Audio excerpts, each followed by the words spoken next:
Region 10. We also have Jim Wright with us from Partners Resource Network. The two of us are very happy to be hosting today our February family webinar. And we have Rebecca Russell with us today, who is a consultant at Region 10, and she will be presenting for us a presentation called From Hurt to Healing, Supporting Children After Trauma. This is such a great topic. We are so happy to be presenting this today, and I am going to go ahead and turn it over to Rebecca. Good afternoon. We can officially say it's the afternoon now. I'm going to go ahead and share my screen for those of you who didn't pull up the PDF to follow along. Now you introduced me, but I am Rebecca Russell. I'm a social worker by trade, but I'm a mental health and behavior consultant here at Region 10. And I've spent about 15 years in the schools prior to that and working with kiddos who have a lot of diverse needs, and also working a lot with parents to help get resources and support for their kids. So I'm hoping today that you get a little bit of information, maybe new information that you haven't heard of before. I feel like the word trauma is a word that we hear all the time. Something maybe, especially after COVID, that we hear, but we don't always know exactly what it means. So today we're going to hopefully understand trauma a little bit better, look at strategies to help support your child if they have experienced a trauma in their life. Even thinking about your children's friends who may have experienced a trauma, and it will help you understand them a little bit better. So it might not be something that's directly impacted your family. And then thinking about you as parents, as caregivers, as guardians, what you need to fill your bucket so that you can be there for your kids. So we're going to start off with looking at the definition of a trauma. We're going to look at it through the lens of the 3 E's of trauma, which is the event, experience, and effect. So an event is a series of events or a set of circumstances that's experienced by an individual as physically or emotionally harmful or threatening. And the effects have lasting adverse effects on an individual's functioning. That can be social, physical, emotional, spiritual well-being. And it's important to know that you need to have all 3. Because you can have an event happen, but have 2 different individuals who respond differently. They experience it differently. I like to use COVID as my example a lot because I have a friend whose kids, she got to stay home during COVID, and they got to go outside and play and go on adventures all the time. And it was great. And they had a really positive experience during COVID. But I also have friends whose kids didn't have anybody there, and it was hard, and they had losses that occurred during that time and experienced grief, and they had very different experiences. And for some of those kids, that led to adverse effects. So trauma experiences often overwhelm our coping resources, which can lead to a person finding a way of coping that may work in the short term, but cause serious harm in the long run. So it's important to remember that we have to have all 3 of these components. Traumatic experiences often initiate strong emotions and physical reactions that can persist long after an event. So a student does not need to have experienced that traumatic event directly. So you see the list of potential trauma events that could occur. This list could be a lot larger. It's just a snapshot to give you an idea. So a child may witness a traumatic event or see it through the media. We can be really exposed to that. I like to reference the shooting that we had in Allen. We might not have been there, or you may have been there, but that could potentially have been a traumatic event, even though you were not physically there. So they also might be told about a trauma with some really strong details or overheard it, and that can impact them. So something important to know is that traumatic events during a child's life can really impact their development throughout the rest of their life. And we're going to talk about that and talk about something called adverse childhood experiences. So this is what a lot of people in education, we just call it ACEs. So if you've ever heard somebody say that phrase and had no clue what they were talking about, now you're going to know. So ACEs are adverse childhood experiences. They're potentially traumatic events that occur during childhood. The Center for Disease Control and Prevention in Kaiser Permanente conducted The first ACEs study from 1995 to 1997, they asked over 17,000 adults about childhood experiences, including emotional, physical, sexual abuse, neglect, substance abuse, parental separation, violence, mental illness, just a whole array of experiences that we might have as children. And nearly 2/3 of the participants noted at least one adverse childhood experience. And more than 1 in 5 noted 3 or more adverse childhood experiences. So researchers identified that link between an adverse childhood experience exposure and a higher likelihood of a negative health or behavioral outcome later in life, such as heart disease or diabetes or even premature death. On the screen, you can see that there's different types of ACEs listed, because I know I listed a lot of them off, so you can reference them there. But I want to dig a little bit deeper, so we're going to watch a video on that for you guys to learn a little more.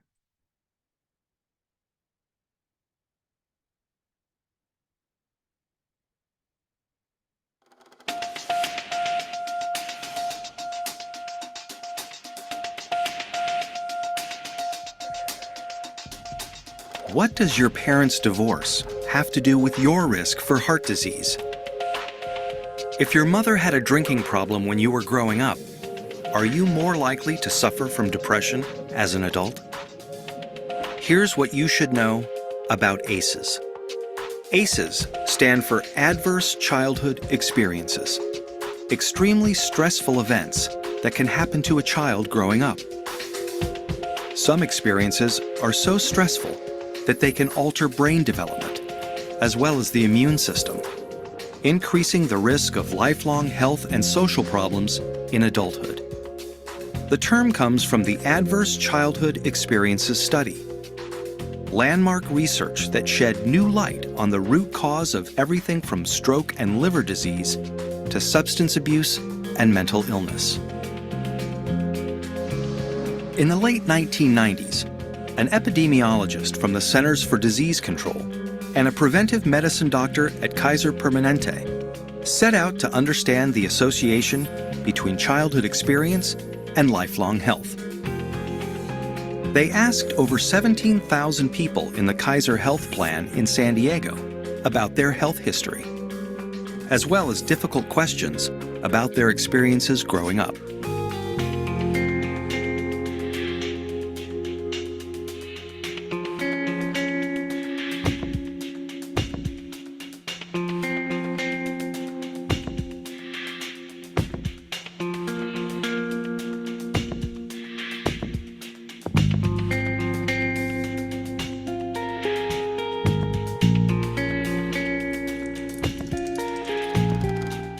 Anda and Felitti tallied up 10 different kinds of adversity in this largely middle-class and college-educated population. They were stunned to see how common ACEs were. 21% of all respondents were sexually abused as children. 19% grew up with someone who suffered mental illness. 28% had been physically abused. And 2 out of 3 respondents had experienced at least one ACE. The researchers next looked at how someone's ACE score, or the number of adversities they experienced, related to a wide array of serious health and social problems. They saw that the more ACEs someone had, the greater their risk for poor outcomes compared with someone with no ACEs. Someone with an ACE score of 4 had twice the risk of heart disease and cancer. Someone with an ACE score of 5 had an 8 times greater chance of being an alcoholic. And those with an ACE score of 6 or more, on average, died 20 years earlier. With every major problem they looked at in the ACE study, the risk went up for each additional adverse experience in childhood.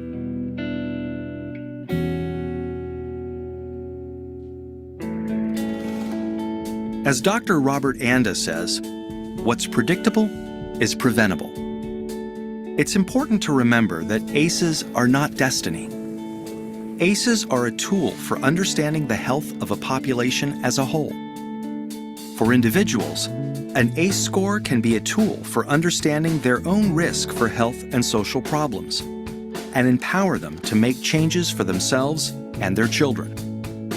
ACEs tend to get passed down from generation to generation and are common across all income levels, races, and cultures. But increasingly, people of all different professions and backgrounds are coming together to discuss how ACEs affect their communities. They're finding new ways to treat and prevent ACEs. Many doctors are starting to screen their patients for ACEs as part of their medical history. More schools are becoming trauma-informed, considering the source of problem behavior when disciplining their students, instead of immediately suspending or expelling them. To learn more about interrupting the cycle of adversity and improving health and well-being for the next generation, please visit kpjrfilms.co.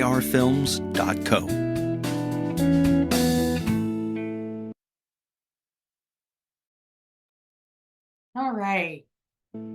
I think, oops, sorry about that. I think that video reiterates a lot, but is really powerful in letting us really see the visual, which you can also see here on the screen, this triangle. Just the more ACEs we have, the more potential outcomes that are negative that we have as we grow older. But also just being really aware for yourself and for your kids that these adverse childhood experiences are there and how they impact us. We're going to talk about the ways that they can be shifted, those adverse outcomes. Because if left unaddressed, those ACEs can continue to affect a person throughout their lifetime, as we just heard. So without a healthy social, emotional foundation, there are gaps in that development that result in disease and disabilities and social problems and ultimately early death, which is scary sounding. So we're going to talk about some things that are a little less scary sounding that are positive that we can change. And we're going to talk about the body, the brain, and trauma. So how does trauma impact our brain? How does it impact our body? The ACEs studies show us that our body does a lot of things through time when we're impacted by trauma, that it can cause physical problems. It can do that long term, but it can also do that in the short term, right? We have fatigue and fogginess that comes in. We might have stomach pain or chronic pain that props up. Craving food, we might have different changes in our body size, limits in our emotions, see lots of different changes there. And really that happens anytime we experience grief as well, right? So we have a lot of overlapping symptoms. A lot of this can be explained by what happens in our brain. So we're going to take time and we're going to talk about our brain. Our brain is really complex. We're going to break it down into 3 different components and primary regions. And we're going to use our hands as a model to help us remember, because when we do things with our body, it helps us put it into our brain and helps us remember. So you're welcome to follow along when I point to it. So as we go through this slide, the first part we're going to look at on our hand is our brainstem. This is our survival area. So we're starting at the bottom there. This is our brainstem, our survival brain. It's our primitive brain. It is responsible for the 3 F words, which are fight, flight, freeze. It helps protect us from real or perceived danger. And its purpose is to keep us alive. So our brain uses all of our energy and focuses to save our life when it feels like it's in danger. It starts to shut down other parts of our brain just to keep us safe. So that's our survival brain. Then we go into our limbic brain, which is our mammal brain. It's in the middle of our hand here, that blue area that you see on the screen. And it's between our eyeballs and our mouth. We share this brain with all animals on the planet. It's responsible for emotions. It's responsible for attachment. It's where we get our desire to belong, to be loved, to be part of a group. When a child is feeling safe and loved, they're able to regulate here and learn. So this part of the brain also helps them differentiate the sizes and severity of a problem. So being able to tell, oh, that's a small problem. This is how I should react to it. So within our limbic, that emotional brain, we have that little white almond on the screen that's called our amygdala. So we're going to bring our thumb in here, and that's our little amygdala. It's inside the limbic brain. It's responsible for scanning for danger, whether that's real or perceived. my scan for danger may look different than your scan for danger. So maybe a near miss car accident, a tornado coming, I touch a hot stove, all of those things could be something that make my amygdala push. So it gets triggered, it gets pushed, and it kind of sends signals down to the survival brain and says, we're in trouble, we need help. So it's kind of our smoke detector, sending those signals, and that's going to trigger our fight, flight, freeze and keep us safe. So anytime we have too much stress and we are not doing maybe our self-care or restorative activities for ourselves that help us, that when we get too much stress, our survival brain could get triggered.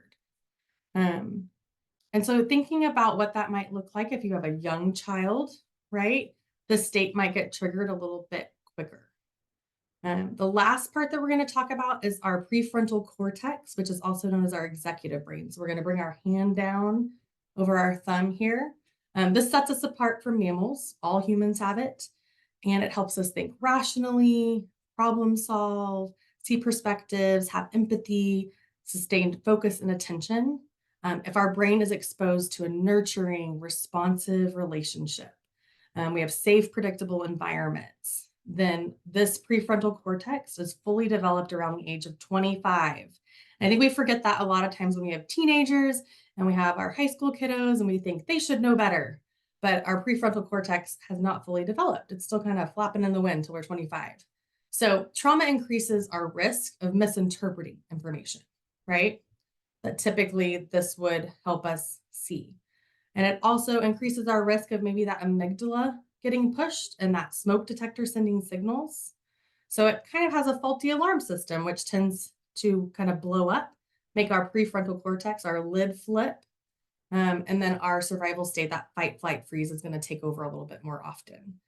So really important to remember that when we're working with our kiddos, your children, other people's children, who their behavior doesn't always seem to make sense because their amygdala might be signaling that there's a danger, and that is based on their experiences.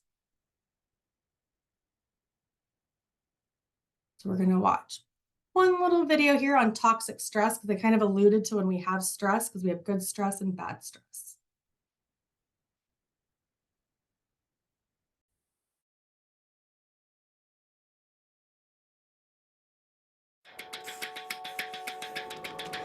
The reality is that we all need a certain amount of stress, a certain amount of anxiety to perform well. If we don't care about that exam that we're going to have tomorrow, we'll probably fail. If we're going to cross the street and a truck is coming at us, we have release of adrenaline. We have release of a hormone that we call cortisol. We want to jump out of there, and adrenaline and cortisol are going to help us do that. So there's that good amount of stress. But if all day long you're feeling like a truck is coming at you, day after day after day, that's going to take a toll on the body. And the amygdala obviously here has greater activation. Yes. In the PTSD. We were able to image children that had experienced trauma and compare those brain images with children that didn't have an experience of trauma and didn't have symptoms. Right, an exaggerated fear response. An exaggerated fear response with decreased activation in areas that we need to control that emotion, in the frontal areas. Exposure to early adversity and trauma literally affects the structure and function of children's developing brains. So the kid next to them hits them, or the teacher reprimands them in a way that they're uncomfortable with, right? Literally what they're feeling, that activation is like there was a truck coming at them. You can give something that will mask symptoms, right? For example, if someone has a cough, right, you can give them a really strong cough serum that will suppress their cough. But if it's because they have tuberculosis or lung cancer, then what you're doing is merely masking the symptoms while the disease process continues to fester. We know what's happening in children's brains and bodies. with the experience of toxic stress. So the question now is, what do we do about it?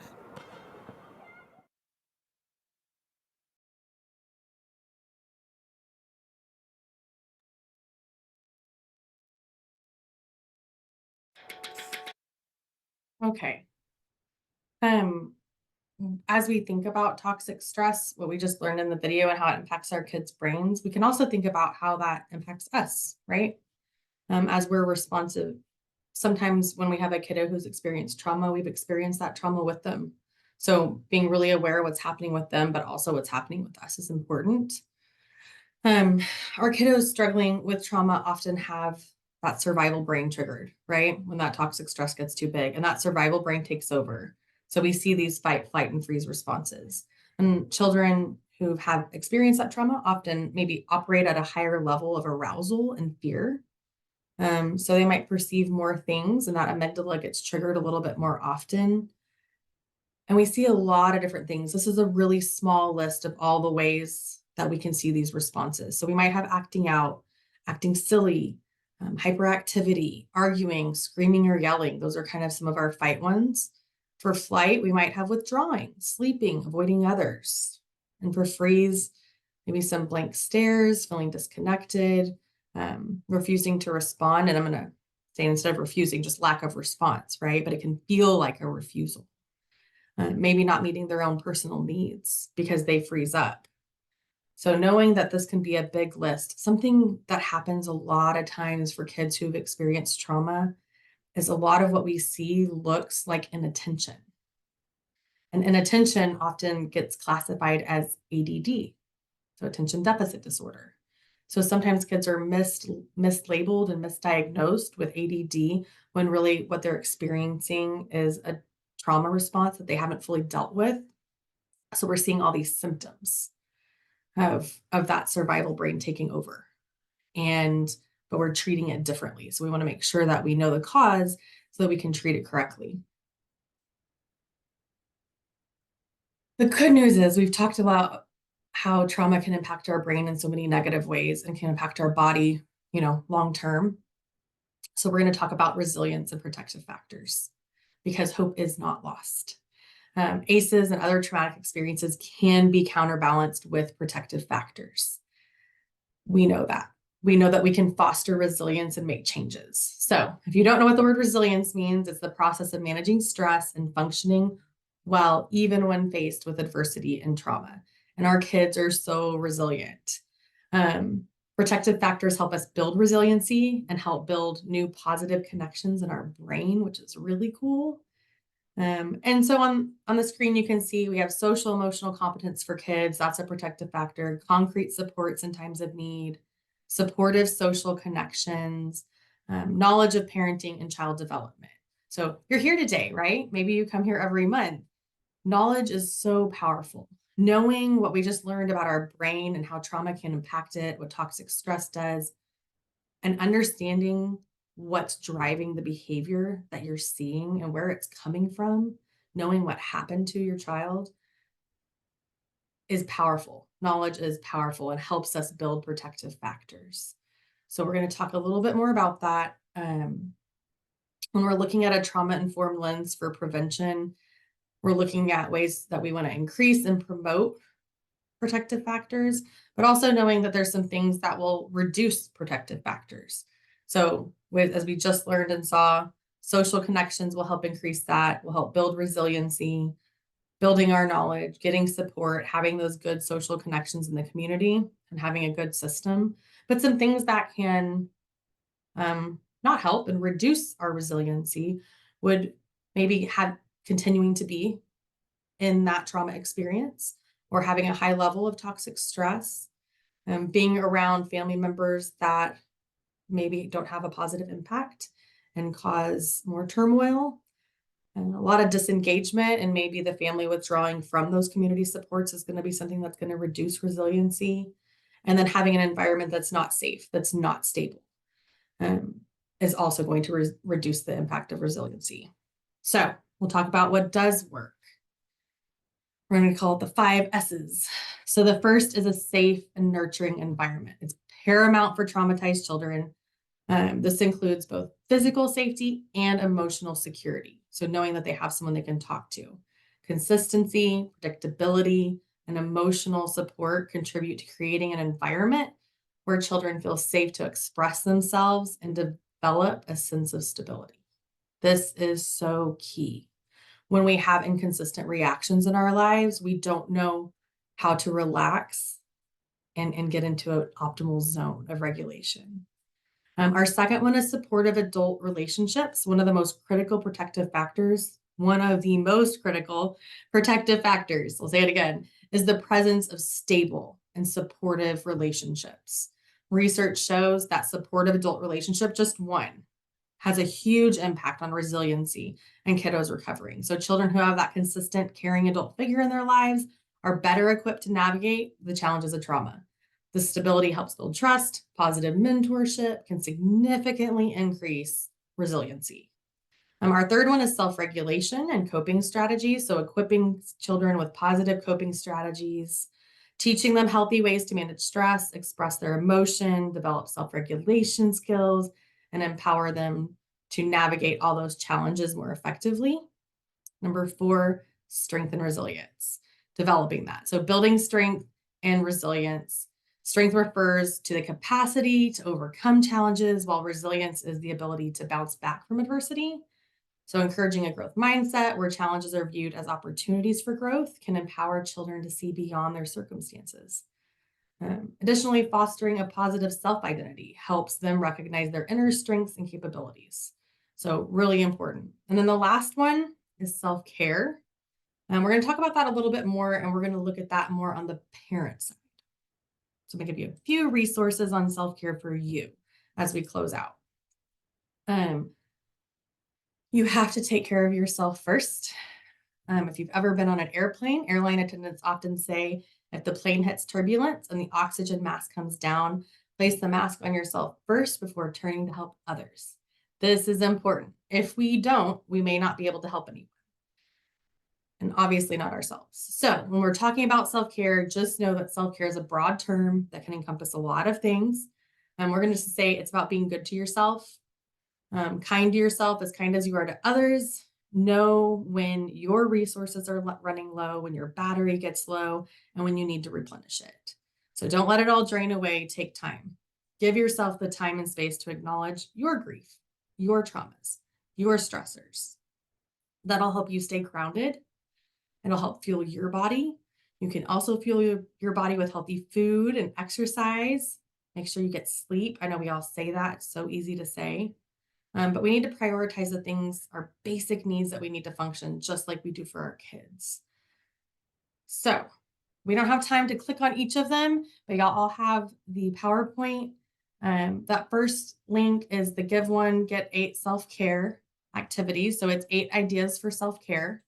The second one is a self-rating tool to look at responses to stress and help you identify positive and negative lifestyles that might be contributing to your stress, just to help you be more aware. Because when we're aware, we can change things. And then the last one's called the Emergency Self-Care Worksheet, and helps you develop an action plan so that when life becomes too much and too stressful, this is something you've already completed and you have a plan to fall back on. So I encourage you, if you struggle with maybe balance and self-care, to take some time to really look at this. We'll close out with a quick review on 5 trauma truths. Number 1, trauma is real. That's important to note. It is real. It is prevalent. It might not be, well, it's more prevalent than people think it is. I think a lot of times we tend to downplay the word trauma and think, oh, they're fine, their kids will be fine. But it can truly impact our brain, and we saw the research on that. So we know it's toxic to the brain. We also know that we can learn and our brain can grow and do better. So we need to be prepared to support our children who've experienced trauma, and definitely have those consistent relationships, because research shows that one consistent adult is so powerful. So be the one. And our children are resilient. And if they have a positive environment, they can grow, learn, and succeed. So thank you guys for being here today. And if you have any questions, I'm happy to answer, or feel free to reach out. Thank you so much, Rebecca. This was such an important topic, and I'm so glad that we had a chance to cover it today.